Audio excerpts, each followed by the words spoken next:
the ancient hyperweapons in the campaigns of Dionysus and Hercules in India. Look at this. Okay? Look at what he's holding. And look at this. It's the same thing that Marduk is holding from ancient Sumeria. Basically this type of a thing. And you'll see that it looks like what Alexander the Great was given by a Hyperborean Atlantean for his campaigns. This is a copy of it in one of the Buddhist monasteries in Nepal. It's a copy of what was given thousands of years ago, over 2,300 years ago, and this is what it looks like, by the generals of Alexander the Great. They supposedly buried the original one somewhere in the coast of China, the coast facing the Pacific Ocean. Alexander the Great, we know that he took his soldiers, or he lost 10,000 of them, in the Taklamakan Desert, where he supposedly met up with extraterrestrials in their UFOs. But let's go to this now. These ancient hyperweapons in the campaigns of Dionysus, the demigod, and Hercules. And they were way before, of course, Alexander the Great. Alexander the Great claims that he had his ancestor was Hercules. Now, Apollonius of Timaeus was a Greek Neo-Pythagorean philosopher from Tyana in the Roman province of Cappadocia in Asia Minor.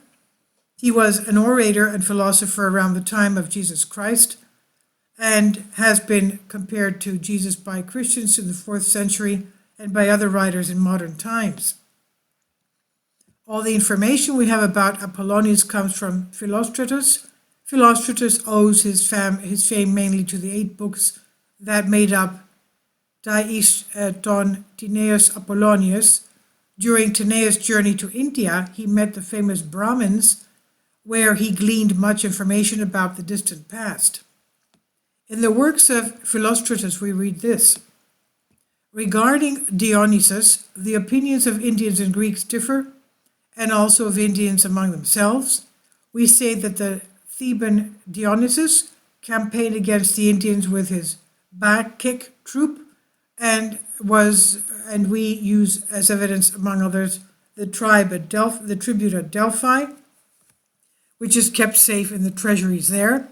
It is an Indian silver disc with the inscription, Dionysus, the son of Semele and Zeus, by the Indians for the Delphic or Apollo. So the Indians even sent a silver disc back to the temple of Apollo in Delphi of Greece. Isn't that strange? Now the Indians who dwell around the Caucasus and the river Kofina say that he came as a foreign Assyrian and was well acquainted with the matters concerning the Theban Dionysus, while those who dwell between the Indus and the Troodos and the region that reaches the Ganges say that the Dionysus was a child of the river Indus, near whom the Theban Dionysus used to frequent. And he took from him the Thyrsus, was taught the sacred rites, and declared that he was the son of Zeus, that because of childbirth he had taken birth in his father's thigh, and that he took from him as a gift the mountains Mirus, which is near Nysa, and that Nysa was planted for Dionysus with vine seed brought from Thebes. Thebes is about an hour car drive north of Athens in Greece.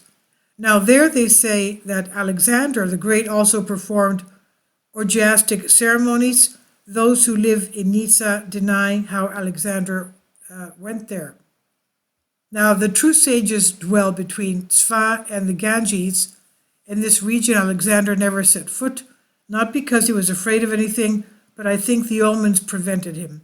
Even if he crossed the Phthasis, he would conquer the region around them, but the fortified region inhabited by them he could never conquer, even if he had with him giants like Achilles and the Trismerians like Aedes.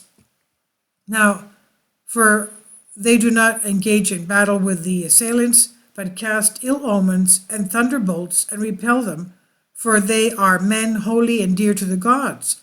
They say that when Hercules the Egyptian and Dionysus attacked them with weapons and devised cunning devices trying to take possession of the region, they did nothing of the sort, but were undisturbed, at least so they seemed to them, and when they approached they were repulsed by storms and thunders that turned downwards and fell on weapons. There is a rumor that Hercules left his shield there, which was golden. The sages made it a tribute because of the glory of Hercules, but also for its relief design.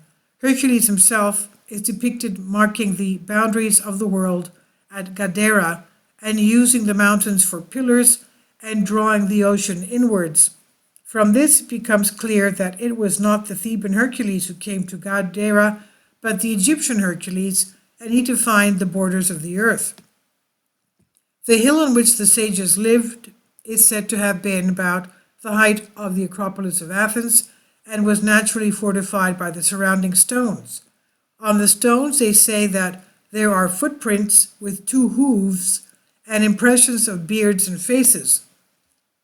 One can also see here and there backs similar to those of someone who is falling down, because when Dionysus, with the help of Hercules, tried to conquer the region, they say that he ordered the Panis to help him because they were capable of causing an earthquake. But they were struck with lightning by the wise men and fell, one here and another there, and the signs of failure were imprinted on the stones. Now we know with Panis, Pan was half man, half goat. The top half was man, the bottom half was goat. Hence the hooves on the ground that were left. Now around the hill they say clouds can be seen, and there live the Indians, visible or invisible, or whatever they want. It's not known if there are other gates on the hill, because the clouds which constantly surround it do not allow either those outside or those inside to be able to see. And this was from Wikipedia, the Greek Wikipedia, Apollonius Timaeus. I've translated this for you from a Greek article. Please leave your comments. Thank you for your support.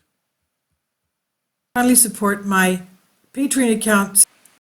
The daily posts are 5 videos daily, and they are totally different from what I have on my YouTube channel. Thank you so much for your support and that you find all my content so interesting. You'll find the Patreon account details in the description box below.